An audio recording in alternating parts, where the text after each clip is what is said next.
What's going on, boxing fans? It's Julian Williams with The Distance. As you can tell, it's very sunny right now in Texas. It's about 75 degrees. So anyway, you can tell I never wear tank tops. I don't like showing my scrawny ass arms because I barely weigh 140 pounds anyway. But anyway, off that subject, I'm going to talk about this Humberto Soto versus David Diaz fight. This takes place on March the 13th on the Manny Pacquiao-Joshua Clottey undercard. Puts together the former 130 pound champion Humberto Soto versus the former lightweight champion David Diaz. Both of them very good fighters. This fight, it could be action packed, but I do kind of see it to be a very close fight, very tight fight. But anyway, let's get down to business. Humberto Soto, great fighter, good chin, very aggressive. He does a lot of 1-2s, and I like how he does his 1-2. He always starts it off with the left hand. It's left and right. And what I like about Soto, he could throw it from out of range. He kind of stands from out of range. He squares up, and he kind of comes in and hits you with that 1-2. So in this fight, against David Diaz, it's going to be hard to be able to land that 1-2. From the range that he likes to stand from. It's going to be very difficult due to the fact that one, David Diaz is a southpaw, and two, he's not going to be standing in front of Soto. So I think that in this fight, Soto has to start off very aggressive. He has to be the aggressor in this fight to win. In every fight you have to be the aggressor to win, or you have to box very smart. And I think that Soto is going to have to be the guy that's the aggressor. Coming in and coming out relentlessly and throwing all kinds of shots to the body. Because David Diaz doesn't like shots to the body.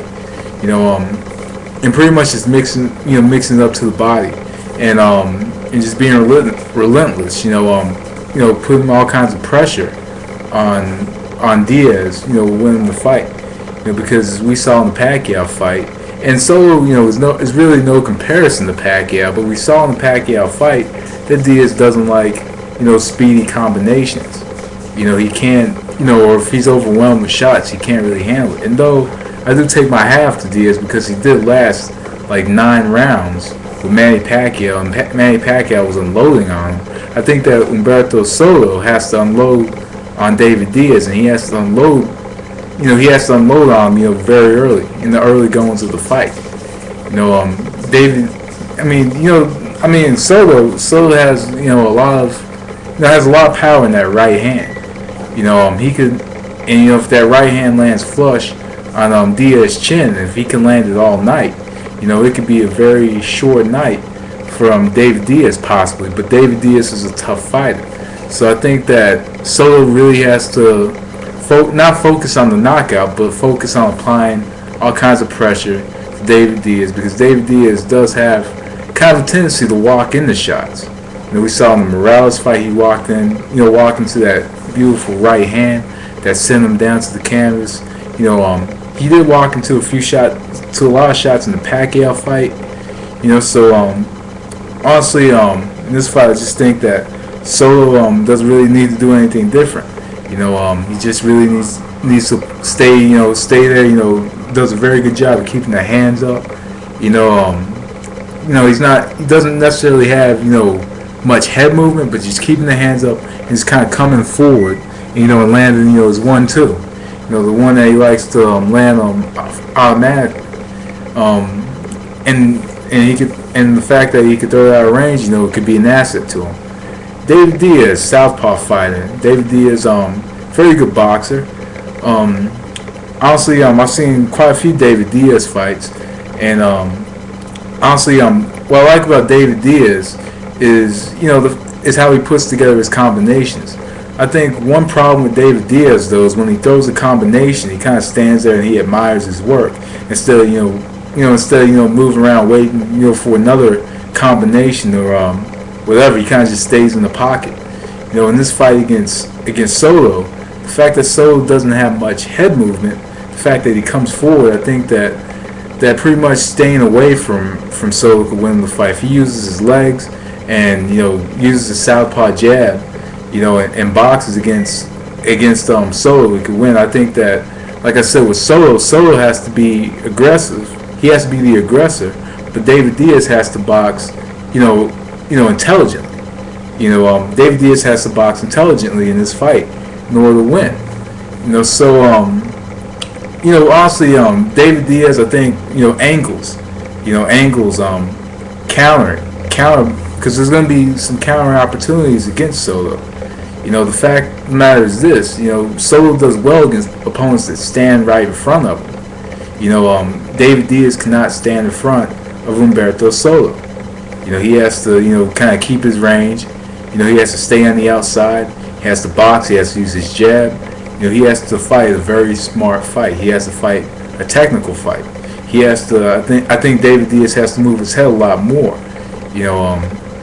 Because Soto. And also, I think that David Diaz will probably have to make Soto chase him.